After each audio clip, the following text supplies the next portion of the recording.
Today we gather in the presence and power of this sacred community because we have learned together this far.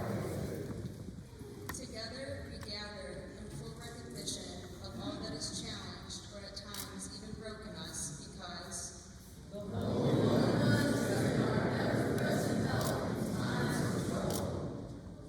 Today we gather in the presence and power of holy lament to remember all those people, places, and things familiar and beloved that we have lost along our pathway to resilience because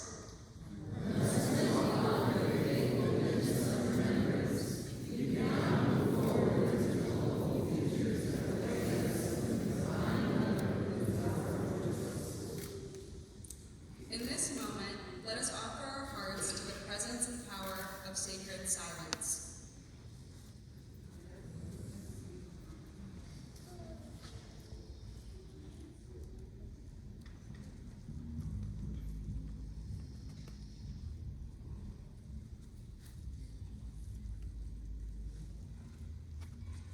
today we gather in the presence and power of gratitude for all those who have journeyed with us to this point. Ancestors, families of origin and of choice, staff, faculty, co-learners, and mentors because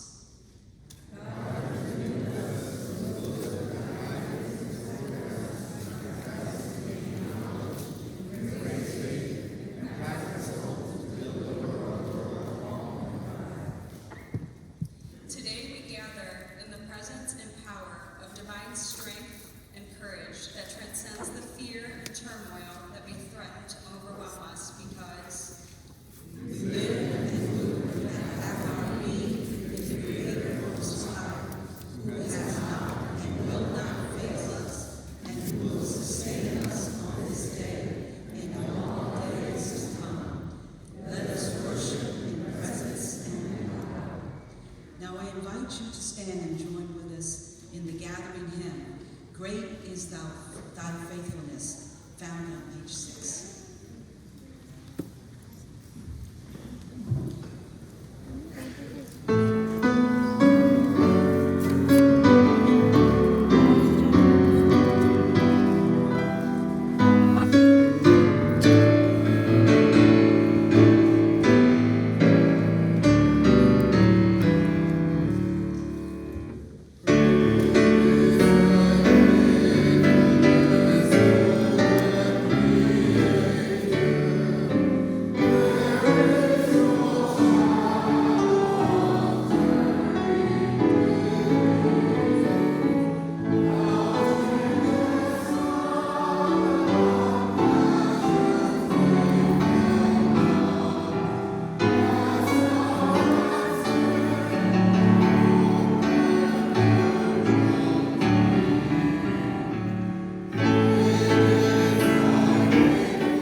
We are delighted to welcome you all as we celebrate today. Where we weren't aware, we are now awake. Those moments we missed are now those moments we made. The moments we meet and our hearts, once all together beaten, now all together. These are the words of poet Amanda Gorman. Where we weren't aware, we're now awake. The last 3 years of our life together as a community, as a world, have woken us up to realities of inequality in our society. They have pulled the curtain on the legacies of displacement, of loss. They have increased our realization of the fragility of our planet. But as a people of faith, we know that revelation, apocalyptic moments, not only pull the curtain and reveal what is, but also what should be, what God is up to in the world. So in these 3 years, we too have become aware of how interconnected we are, of how the voices of young people and new diverse generation is calling us to account and to imagine the possibility of what is new. Dear graduates, it is those two revelations of the realities that invited you, challenged you to imagine the pursuit of spiritually rooted leadership, but also what is being revealed about what is powerful and important in your lives and in the lives of our communities is what brings us together. Over the last couple of years, we have learned much. Among that, the importance of being with one another, the cost and the value of being in the presence of one another. So welcome to those of you in the room and those of you on Zoom. And please, unmute yourselves and celebrate our graduates.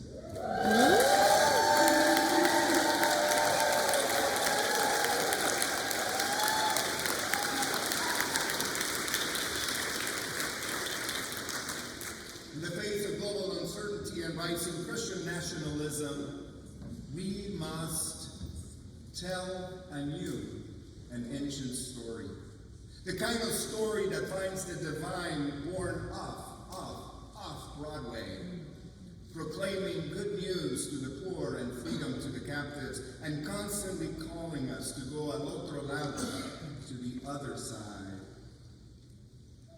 It is that God, the image of the divine, and the traditions that have wrestled to understand the divine that bring us into this place and into this moment.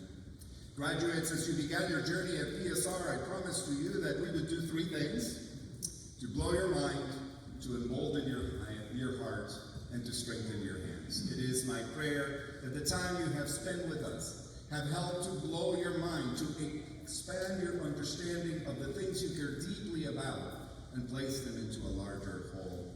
At its best, that's what theology is. That your hearts have been emboldened and strengthened, that you have found in one another the need for a deeper well in a community to do your work, and that you have explored the practices that will keep you in that strength, called into community and into action. As you go from this place to impact congregations, organizations, and communities, you join a distinguished list of alumni from this institution for over 150 years. With gratitude for the ways you have helped to shape our community, we celebrate your accomplishments and the work of many who have helped you to accomplish them. Congratulations, PSR class of 2023.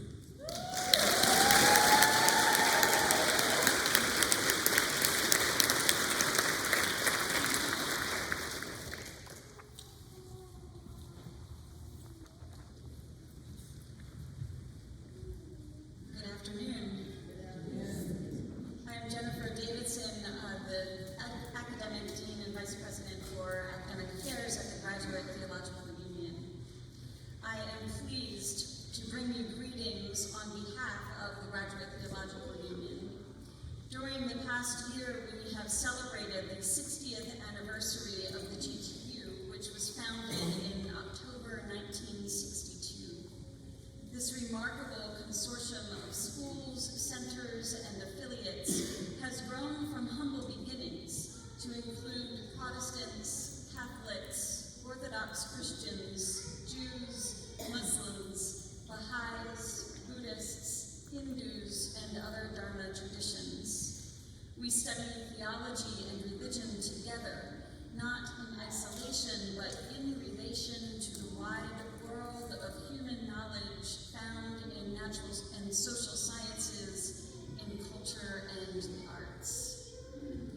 For 60 years now, the students in our 8 member schools have been learning together about religious differences. Those of you graduating from the Pacific School of Religion today have both contributed to and benefited from this amazing community of scholarship representing many traditions and perspectives. Students who come to the GTU and its member schools have the opportunity to learn and work and pray together with people who are different in many ways and yet united in our common hopes for a more just and peaceful world. We are all in this together, and together we are far better than we could ever be alone.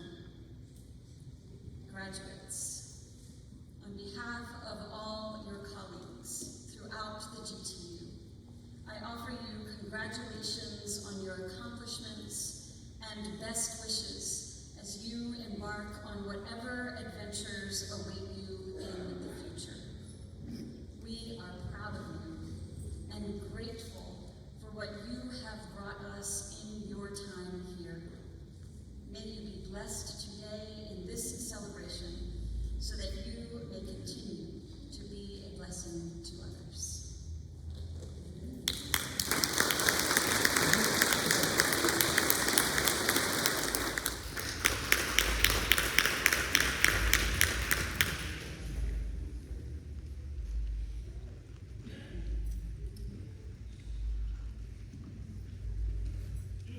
Mr. President, it is with profound regret and sorrow that I must ask you now to confer the Certificate of Spirituality and Social Change and the degrees of Master of Arts in Social Transformation and Master of Divinity posthumously on Isamaeli Mataafa. Our beloved Eli was a child of God, a beloved child, an admired youth leader, a gifted scholar, a joyful member of our community, and a passionate advocate for justice. He was a presidential scholar and had almost completed the final requirements for his degrees when he fell victim to the epidemic of gun violence on October 8th, just blocks from where we are sitting and gathered here today. We honor his memory with grief and gratitude. I invite us to pause for a moment and observe a moment of silence as we remember Eli.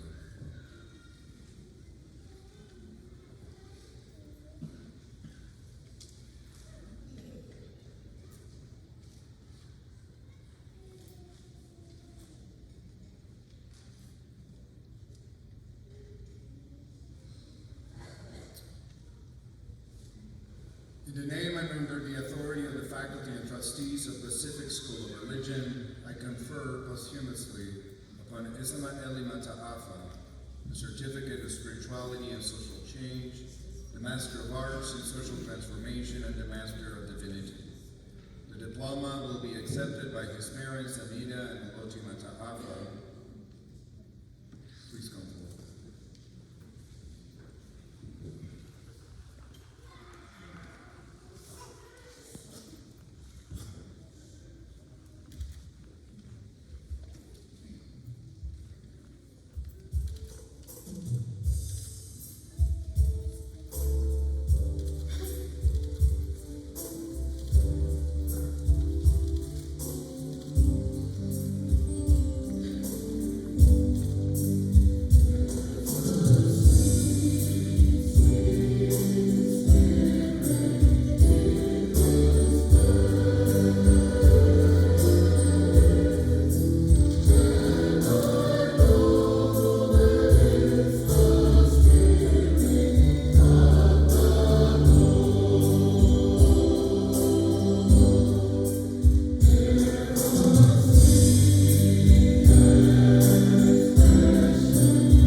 say, we grieve not as those who have no hope, but we grieve with the knowledge that he is in the presence of God, whom he served and loved.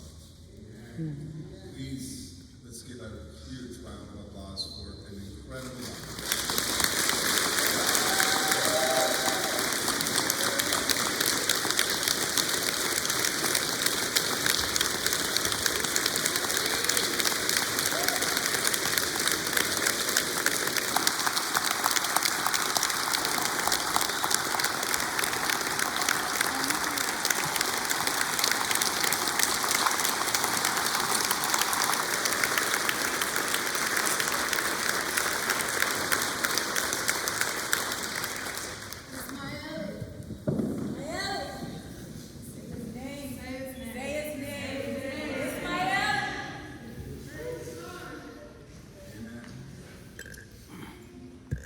Inspired great respect and love among his classmates.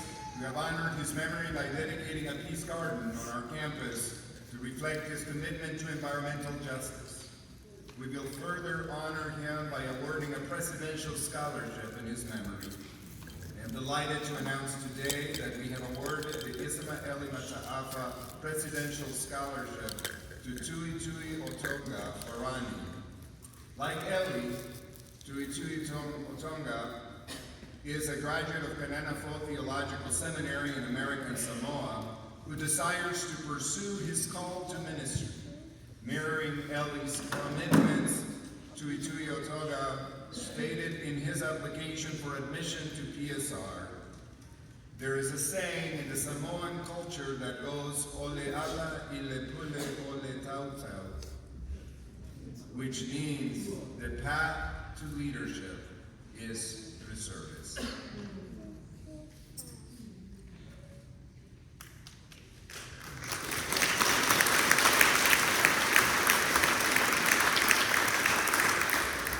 was thinking about this question,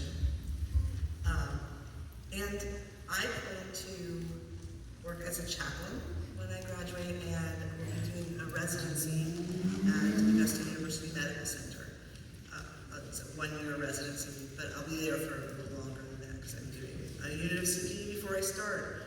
So I will be working with people who are obviously going through some kind of health crisis at the hospital, and I'm hoping that one of the things that I can do and, just be a living example of resiliency and hope for people, because as a person with a disability who uses a wheelchair, it's very helpful for people and maybe put them a little at ease when I roll into the room and talk to them about what it is that they're going through. And just provide a listening ear. They'll know that when they talk to me, I hope they'll know that I get it and I understand what it's like to be there, going through some pretty hard things. And so, yeah, I'm just hoping that the things that I've learned at PSR I can take forward and give back to people who need it in the future. Thanks.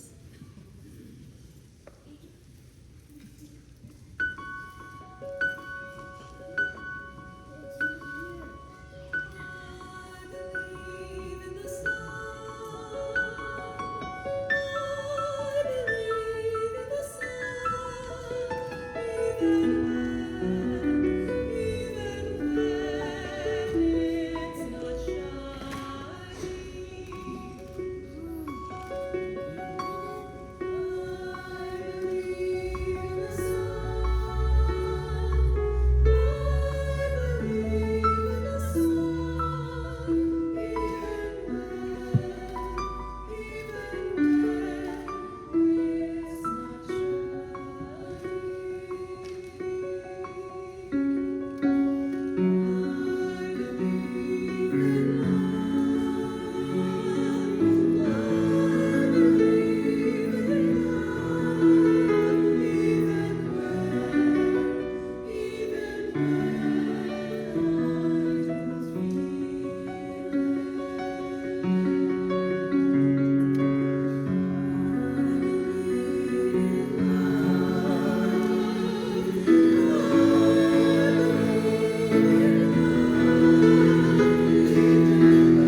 Let us pray.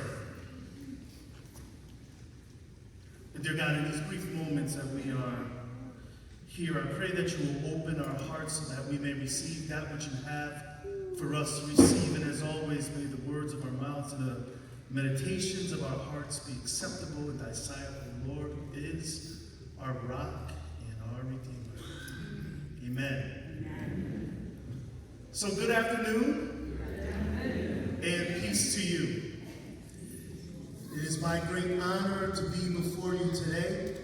And before I begin, I want to extend my appreciation to President David Vasquez-Levy and, of course, Dean Susan Abraham, the commencement committee for this invitation, the PSR community, which includes the staff and the board and the alumni and the student body, past and present. Particularly, I send my gratitude to and congratulations to the class of 2023. This is truly your day. And because it is your day, I won't be before you too long. Wait, why y'all laugh? Okay, see, it's been said that whenever a black preacher say, they won't be before you too long, or I'm getting ready to close, you either run for the doors or you settle in. But the best of today is yet to come. So as Toni Morrison said in her first book, The Bluest Eye, if happiness is anticipation with certainty, then we were happy. So today, in the name and in the spirit of joyful anticipation, I will be brief-ish. Brief-ish. Let me start by saying that I absolutely love Pacific School of Religion. This is my place of home. I remember first coming there when I wanted to dip my toes into the waters of seminaries, and my partner at the time, she was pregnant with our first child. It was at PSR when I deconstructed old ways of thinking and exercised my imagination to envision new possibilities. It was also there where I learned some high-octane words like hermeneutical and epistemology and exegetical. Words that you can throw around in your future contexts as rhetorical proof of product that you did this thing. My theological education has served me well, but it's been a journey, as I know it has been a journey for you. And as I come before you today, my daughter was once in utero, is now turning 16 and bugging me about teaching her how to drive and stuff. I've earned a few degrees and certificates, and I've sprouted a few more gray hairs, I don't know if you've noticed, and I've suffered the evil whims of a slowing metabolism, leading to a few more pounds. And I acquired a small mortgage worth of student loan debt, but hey, I'm living the dream, baby. Yeah. And through all the changes personal and through all the changes that has happened at PSR, I can gladly say that PSR is still my place of home. That is why it was such an honor to be able to come before you today. Exactly 1 decade ago, since I joined the class of 2013 as I ascended the stage of the large church that is just across the street, around the corner. The theme of this commencement ceremony is Journey the Path of Resilience. And as I reflected on the unique brushstrokes that mark the canvas of your seminary journey, at this very moment, I thought of the wisdom that was contained in the 46th Psalm. Now, I usually work on Sunday mornings, but I had the day off because I was going to be here today. So if it's all right, can I speak to you a bit about this song? Is that all right?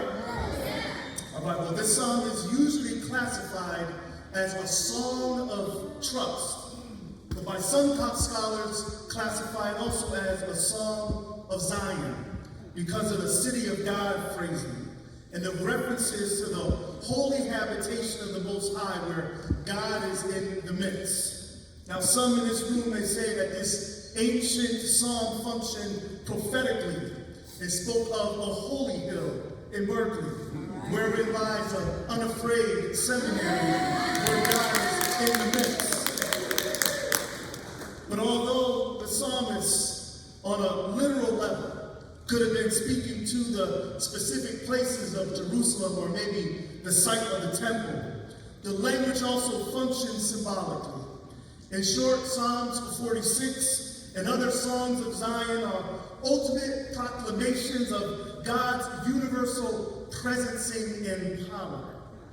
It is a fulfillment of the thy kingdom come on earth, or the place where the beloved community is fully realized.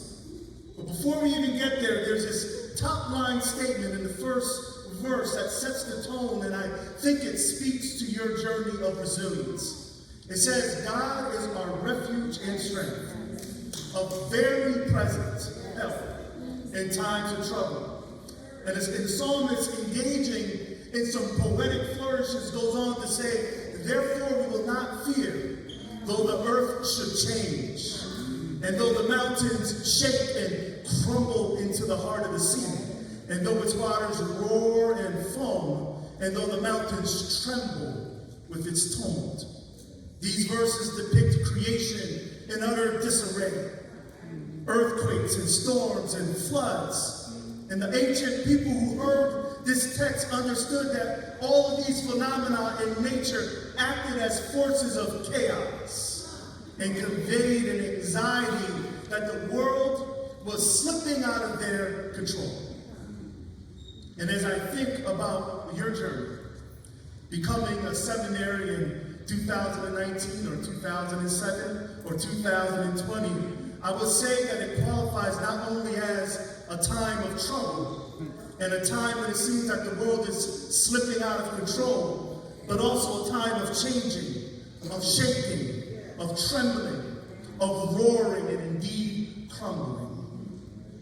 The world seems to be crumbling as the pandemic hit, and the world's engine grinded to a halt. And we saw the numbers of death rise on our TVs and our social media news feeds and up close in our own communities. And everything that we knew just kind of ceased to be. And as one of my homiletics students once said, there was a chasm of separation that grew in between our 6 feet of distance. And it left many of us feeling disconnected and disrupted, despaired, or just plain scared. And the world seemed to be crumbling as the perils of the pandemic coincided with the pulses of petulance that defined our season of politics. There was a palpable angst and anxiety and a very present fear and a sense of fragility as our institutions and our democracy itself lay prey to the bark and the bite of those who sought to instigate and incite, and those desiring to deconstruct the very scaffolding of our democracy by demagoguing and dividing.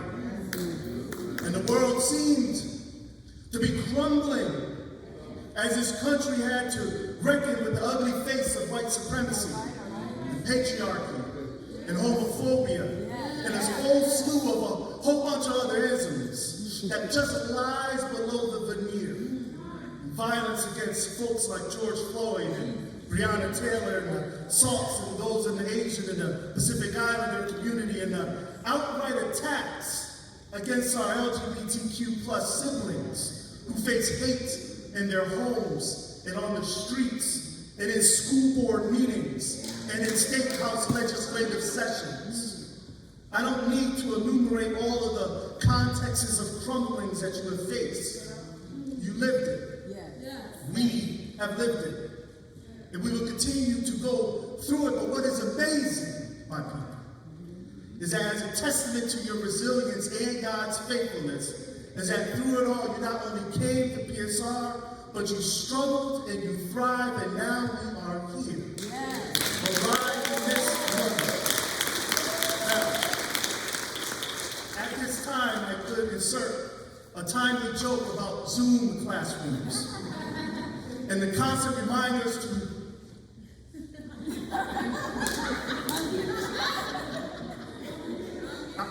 please unmute yourself before speaking.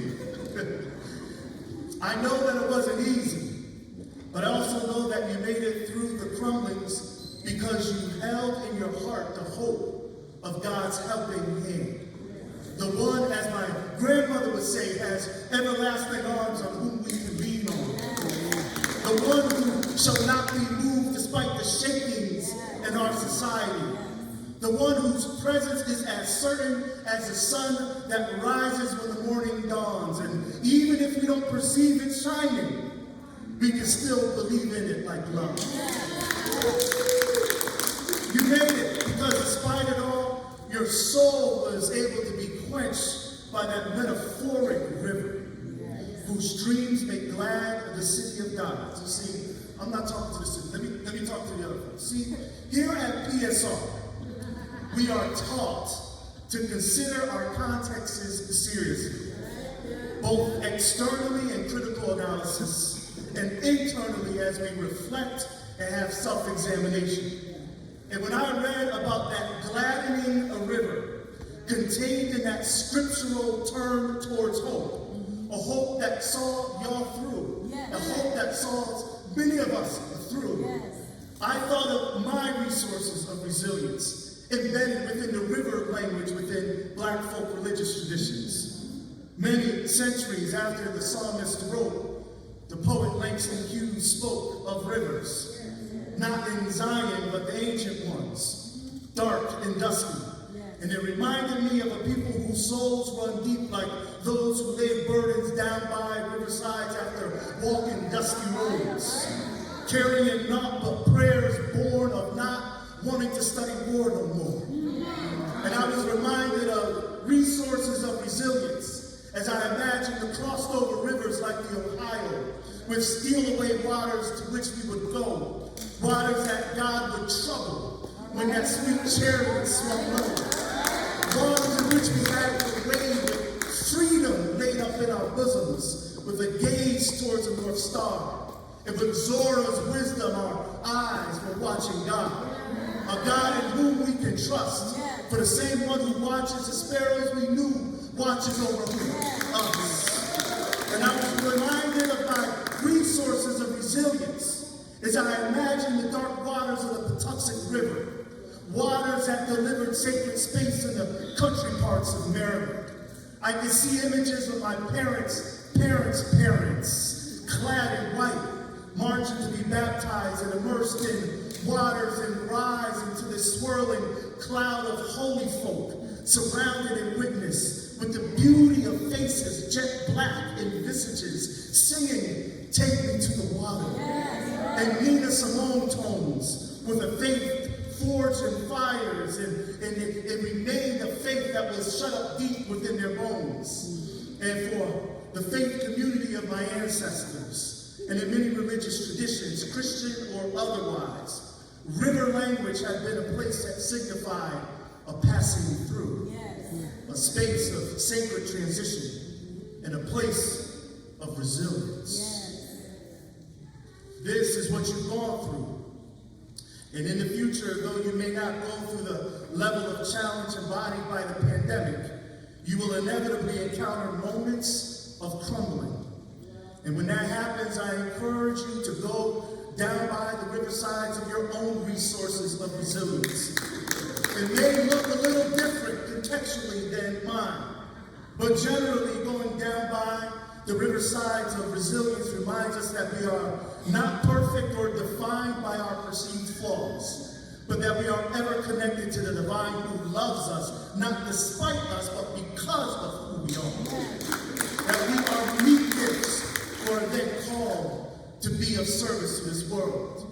And then down by the riversides of our resilience reminds us that we are never, ever alone. That we live as an interconnected body with others. That we are caught up in an inescapable network of mutuality. It means that we struggle together with people who know that God's compassions fail not, and God's faithfulness remains great, as morning by morning we are sustained by the new mercies we see. And going down by the riversides of resilience reminds us that we, in this room, come from bold visionaries who in 1866 said that California needed a seminary and proclaimed it to be an institute of the people. And after coming to Holy Hill and after 156 years of academic excellence, we are reminded that we are living legacy holders of a transformative tradition that is bold and unafraid. These reminders, born from the ancient text of Psalms 46, is remixed by the modern-day psalmist Sam Cooke, who reflects that he was born by a river in just a little tent, and how just like that river, he's been running ever since. And though it's been a long time coming, we still know that change is going to come, and we know that change is going to come, and it must come like God's will or thy kingdom, and we must keep on, just like John Lewis finna make some good trouble till that good work is done. And justice is served. And family, in those sometimes moments when burdened by hurts and laid heavy with pain, and in those sometimes moments when we feel discouraged or like our work is in vain, we can always revive our souls again by going down by the riverside of the resources of resilience and drinking from the same renewing waters that allowed us to get us through to this very day despite it all. For that wellspring within your soul is eternal and greater than any context of crumblings there is or may come to be. And it will remain long after the last mountain is reduced into pebbles and thrown into the sea. In fact, it will even remain long after the last candle or the altar is displayed and then lit, to the last saint to be beseeched, and the last chorus is sung, and the last sermon is preached, and the last liturgy is done. It will remain when the last prayer is prayed by the last of the pious who is gathered.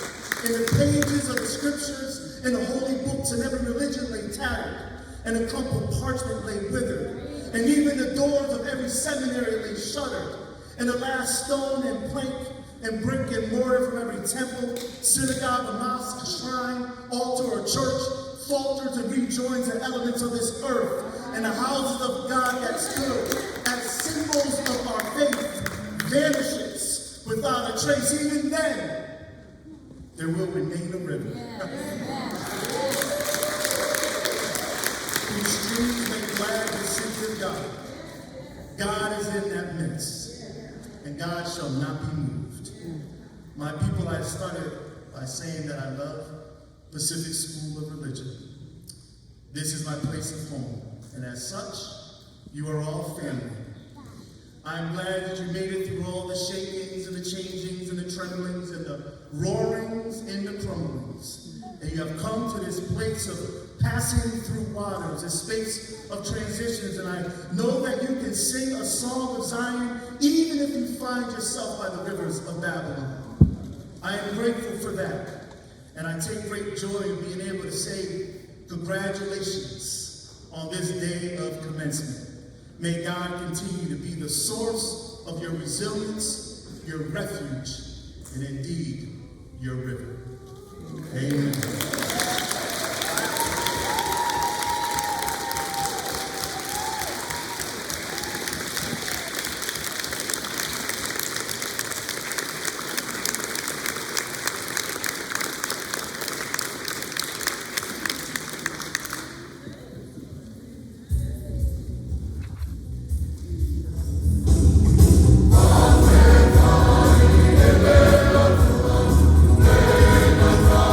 Of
song continue to reverberate in this room and in our bodies as we share and prepare our prayer for our graduates. I'm going to ask us and invite us to do an embodied prayer. And I'm going to ask the congregation to stand, if you will. Graduates, stay seated for the moment, but you're going to know when it's your time to stand up. If we just take a moment to take a deep breath, to collect ourselves, just be present within ourselves of what we are feeling in this moment, what we're holding in our bodily space and our hearts.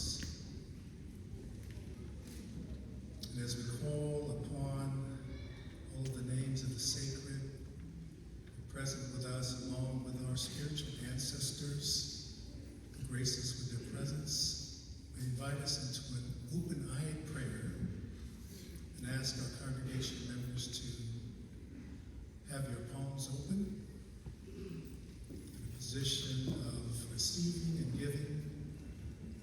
And in this moment, we dip deep and lift up our graduates before one another and before the sacred.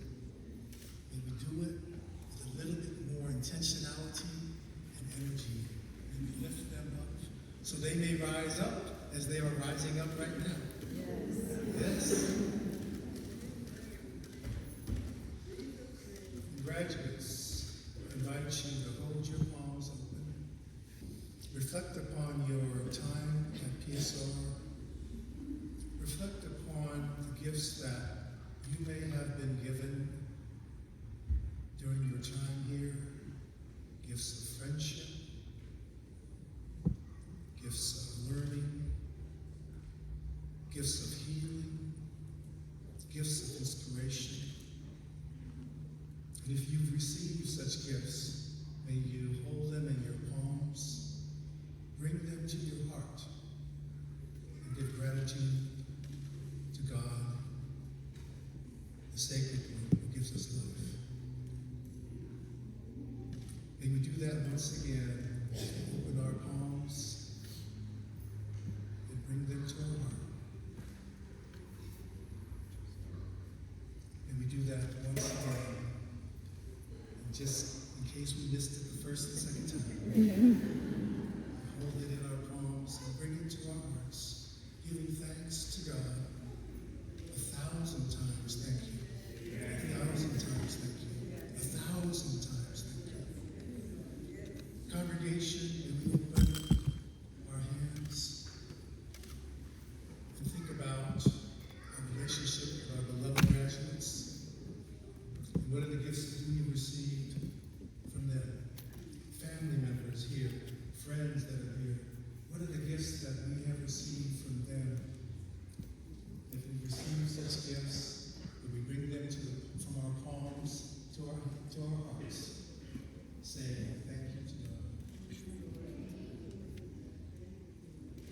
And we do it a second time, in case we missed the first time. We bring these gifts to our heart, fully embracing the connectedness that we have to our graduates and the gifts that they have given to us. And we do it a third time, just in case. Bring them to our heart. And just remember the gifts they have given to us, but also we give thanks to God in advance for the gifts they will continue to bring to us in the time to come. The gifts they will bring to the world. We give thanks in advance for the gifts they will bring to the world in the time to come. Finally, I ask you to reach up and stretch back. Yes. One more time. And then, holding our hands open, all that we have been given, we can give over to God. With our hands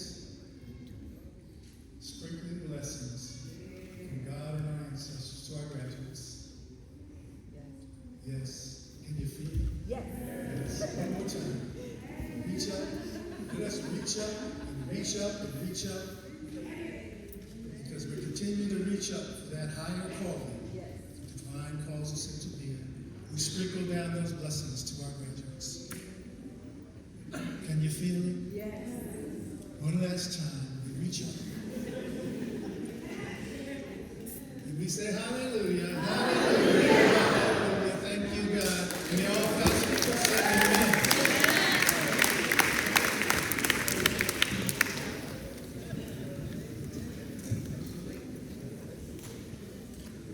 Act of gratitude of our time at PSR, each graduating class decides upon a class gift to leave as a legacy and expression of hope for future students, or something that gives into the work off the hill of organizations whose mission is in alignment with the mission of PSR to build a world where all can thrive. Our conversations revealed the depth of impact upon this year's graduating class in two significant areas. Many of our classmates have felt the sting of the nation's regressive motion around LGBTQIA+ persons and rights, as the courts and legislators around the country adopt an increasing number of anti-LGBTQIA bills and policies. We're compelled to respond to this in a material way through our giving. We have also been deeply impacted beyond words to express by the tragic and all too soon loss of our dear brother, Isamaeli Mataafa. Because his death was sadly symptomatic of the gun violence that plagues our country on a weekly and daily basis. And because we committed to honoring his life through action, we are compelled to respond to this issue as well through our class gift. Ultimately, the class of 2023 settled on dedicating this year's Senior Gift Fund to two organizations: the American Civil Liberties Union, the ACLU, specifically for their work for LGBTQIA+ advocacy work to combat misguided and often hate-fueled policies and legislation. Secondly, in memory of our classmate and sibling,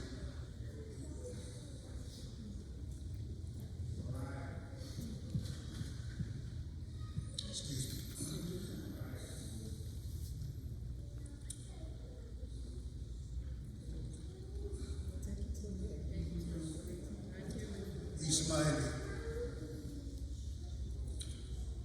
Our second chosen organization is Every Town for Gun Safety.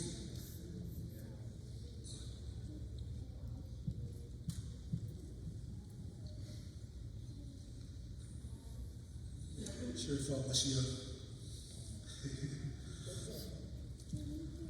whose work around gun violence prevention and policy incorporates the work and advocacy of both mom and students demand action for gun sense in America. We believe that by contributing to their work, we can contribute to efforts that have local, regional, and national impacts. All are invited to contribute to this worthy cause today by using the QR code found on the back of your programs and beyond this day of commencement. We thank you, PSR.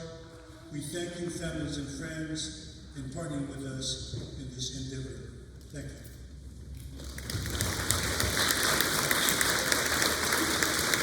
And currently, we have reached $1,600 for the class of 2023, and thank you so much for your contributions.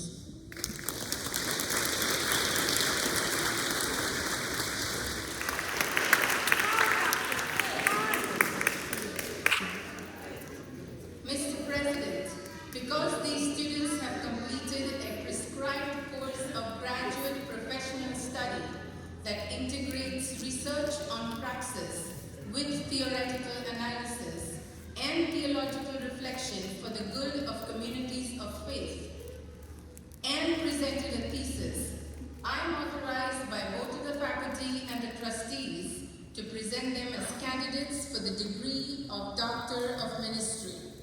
In the name and under the authority faculty and trustees of Pacific School of Religion, I confer upon you the degree of Doctor of Ministry with all the rights and privileges appertaining thereto. In witness thereof, I give you a diploma and cause you to be invested with a hood for this degree. With a thesis entitled Heart to Heart to Heart, a conversation about polyamory and ethical non-monogamy in the church, I present Mark Chiang on Zoom.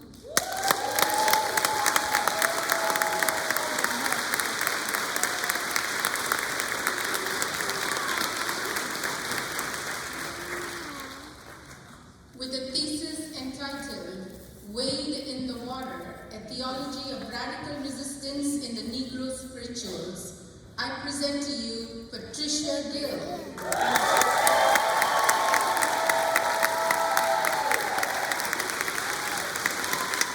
Generation of the Samoan Church.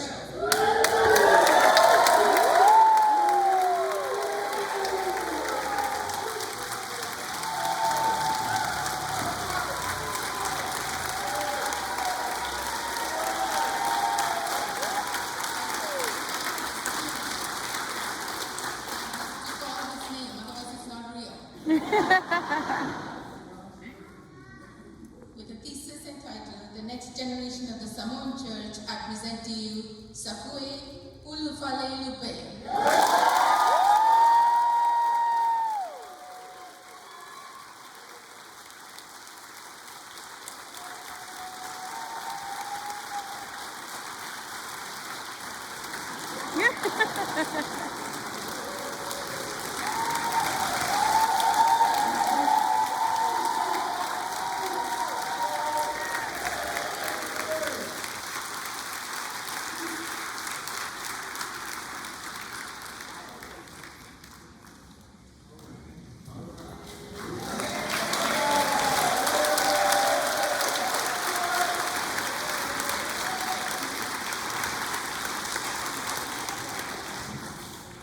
Please stand and join me in congratulating all of our graduates in class.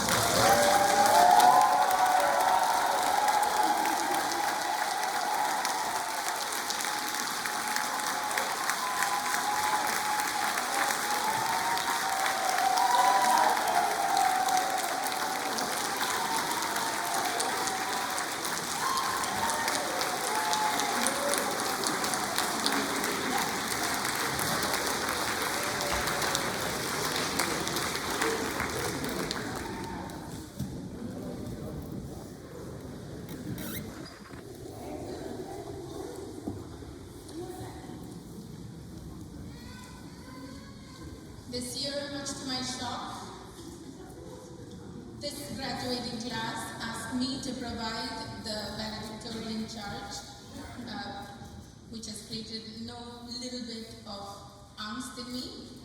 Thank you though for the honor, thank you very, very much. But congratulations, class of 2023.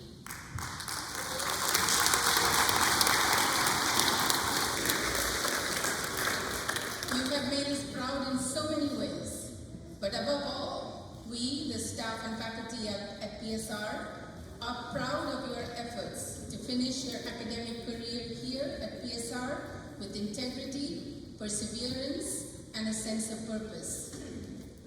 As I've said many times before today, this moment of bidding you farewell and Godspeed is one that I have been counting down to ever since you arrived here. You know this. Yet, 3 or 4 years ago, when many of you arrived here, none of us could have dreamed of the challenges that laid waste to our best laid plans to get you out of school efficiently and quickly. We are reminded again of Dr. Evans's words that our ancestors knew this kind of travail would happen, but what they were convinced of was the faithfulness of God. Because of that, we did not cave in to the twin pandemics of COVID and racism.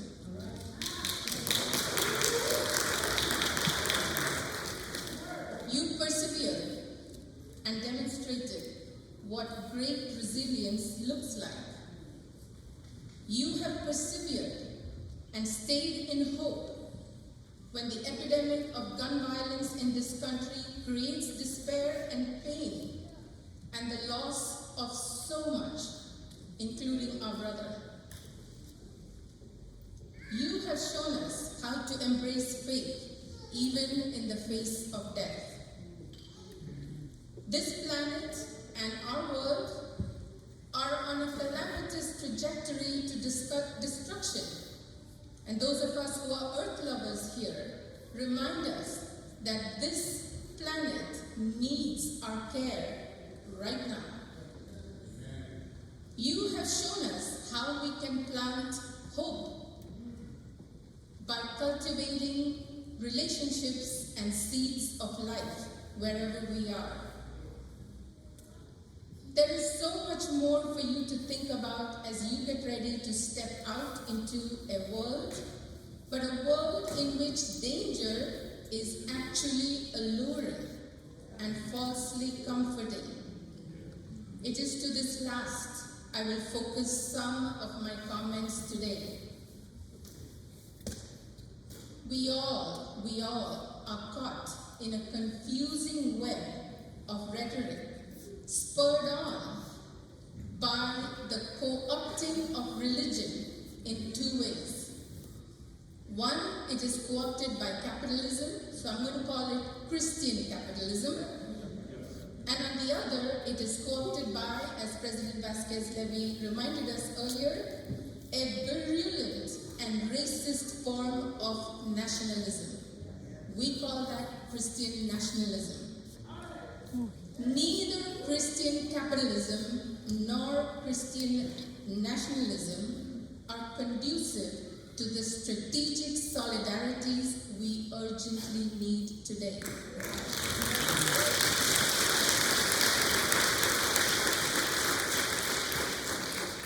Here is a book that many of you read and have read in your classes here at PSR. Resma Menakem, in his book, My Grandmother's Hands. Grandmothers were evoked today. To all the grandmothers in the audience, thank you.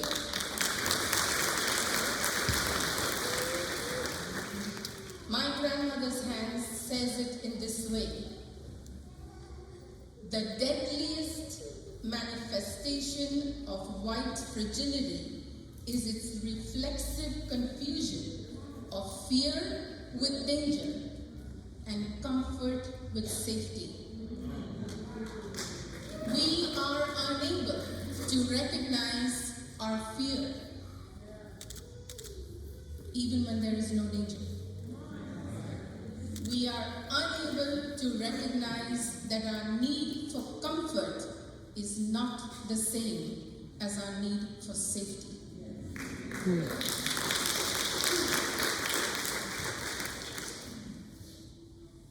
In a happy rhetorical move of alliteration, you must indulge me here, Christian capitalism encourages us to seek comfort, convenience, choice, competitiveness, and the circus. Do you like all those C's?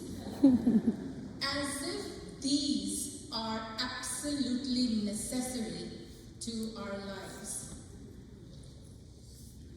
Such a form of individualism, however, needs a mythical container, a narrative of superiority and power, a narrative that speaks of, quote, the greatest nation on earth, end quote, and seems to assure us that these 5 C's are guaranteed to us as if it is our birthright.